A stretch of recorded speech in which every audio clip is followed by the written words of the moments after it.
आज के समय में रेलवे यातायात पर बहुत सी जनता निर्भर है और इसके लिए प्रशासन की तरफ से सुरक्षा के कई इंतजाम भी किए जाते हैं।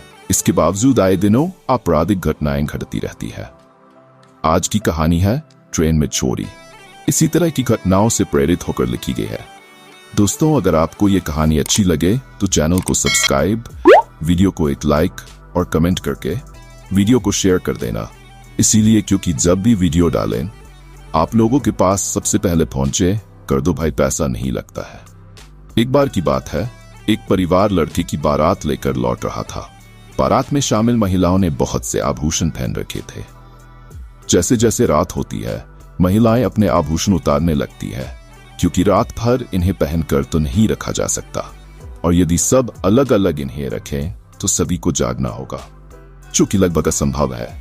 तभी एक बुजुर्ग सलाह देते हैं कि तुम लोग सारे गहने एक ही बैग में रख दो, मैं रात भर जागता रहूंगा।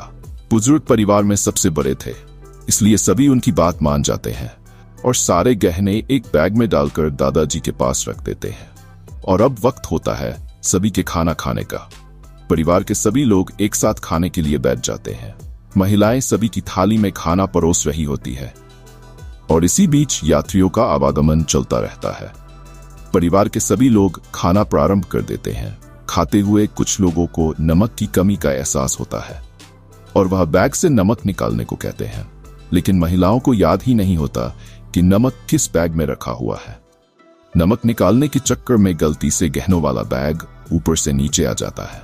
सभी खाना खाने में लग जाते हैं और जैसे ही खाना खत्म होता है सब सोने के लिए अपनी अपनी सीट पर लेट जाते हैं। जिस बुजुर्ग ने गहनों के बैग की जिम्मेदारी ली थी वह अब किसी गलत बैग पर निगाह रखे हुए है। उधर धीरे धीरे रात के 2 बज जाते हैं। सभी गहरी नींद में सो चुके होते हैं। बुजुर्ग अपनी जगह से उठकर टॉयलेट चले जाते हैं। उसी वक्त एक रेलवे सफाई कर्मचारी आता है और सीट के नीचे रखे हुए गहनों के बैग को अपने कपड़े में दबाकर धीरे से ले जाता है। बुजुर्ग आते ही अपनी तसल्ली के लिए बैग देखते हैं और अपनी सीट पर बैठ जाते हैं, क्योंकि वह जिस बैग पर नजर रख रहे थे वह बैग तो वैसा का वैसा ही रखा होता है। सुबह होने लगती है। धीरे धीरे सभी जागने लगते हैं। अचानक एक महिला की चीख सुनाई देती है। सभी भागकर उसकी सीट के पास पहुंचते हैं तो पता चलता है कि गहनों वाला बैग चोरी हो चुका है। तभी वह बुजुर्ग उस बैग को खोलकर देखते हैं जिसमें वह रात भर से नजर रख रहे थे, तो चौंक जाते हैं, क्योंकि उसमें तो बच्चों के कपड़े ही थे। परिवार के सभी सदस्य पूरी बोगी में सभी यात्रियों का बैग चेक करने लगते हैं।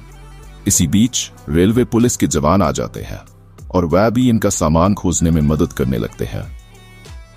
तभी एक महिला बताती है कि रात को एक रेलवे सफाई कर्मचारी आया था, पता करिए कहीं बैग वही तो नहीं ले गया। रेल पुलिस के जवान पूछताछ करके पता लगाते हैं कि यहाँ तो कोई सफाई कर्मचारी नहीं आया, क्योंकि इस बोगी में कोई सफाई कर्मचारी है ही नहीं, और जो आया वह कोई चोर था। दुल्हन के साथ साथ परिवार की कई महिलाओं के गहने भी चोरी हो चुके थे। सभी दुखी होकर रो रहे थे। ट्रेन स्टेशन में खड़ी होती है। इसी बीच बोगी में एक मूंगफली बेचने वाला व्यक्ति दाखिल होता है और वह पुलिस वालों के पास आकर कहता है, साहब ये रज्जू ही है जिसने चोरी की है, क्योंकि वह कह रहा था कि बड़ा हाथ मारना है और अभी जाते हुए मैंने उसके हाथ में एक काले रंग का बैग देखा है। पुलिस वाले परिवार से बैग के रंग के बारे में पूछते हैं तो वह भी वही कलर बताते हैं जो मूंगफली वाले ने कहा था। चोर का पता चलते ही परिवार के लोगों में सकारात्मकता दिखाई देने लगती है। पुलिस वाले स्टेशन में उतरकर लोकल एरिया में जाकर रज्जू को गिरफ्तार कर लेते हैं, लेकिन जब रज्जू के बैग की तलाशी ली जाती है तो उसमें गहने नहीं मिलते। पुलिस हैरान हो जाती है और रज्जू को हिरासत में लेकर कड़ी पूछताछ करती है, लेकिन इसके बावजूद रज्जू यही कहता है कि उसने गहनों की चोरी नहीं की है, बल्कि वह बैग तो उसे रेल की पटरी के किनारे पड़ा हुआ मिला था। तभी पुलिस टीम में से एक व्यक्ति को शक होता है, कहीं मूंगफली वाले ने गलत जानकारी तो नहीं दी है। पुलिस के जवान मूंगफली वाले का पता लगाकर उसके घर पहुंच जाते हैं और जब उसके घर की तलाशी ली जाती है तो उसके बर्तनों में बहुत से गहने छुपे होते हैं। पुलिस को सारी कहानी समझ में आ जाती है। यह मूंगफली वाला मौका वारदात पर इसीलिए पहुंचा था ताकि सभी को गुमराह कर सके और हो न हो इसी ने वह बैग खाली करके रेल की पटरी के किनारे फेंका था। पुलिस की सख्ती देखते हुए मूंगफली वाला अपना गुनाह कबूल कर लेता है और हाथ जोड़कर माफी मांगने लगता है। लेकिन कानून में किए हुए गुनाहों की सजा होती है, माफी नहीं। ये बात मूंगफली वाले को समझ में आ चुकी थी और इसी के साथ कहानी समाप्त हो जाती है।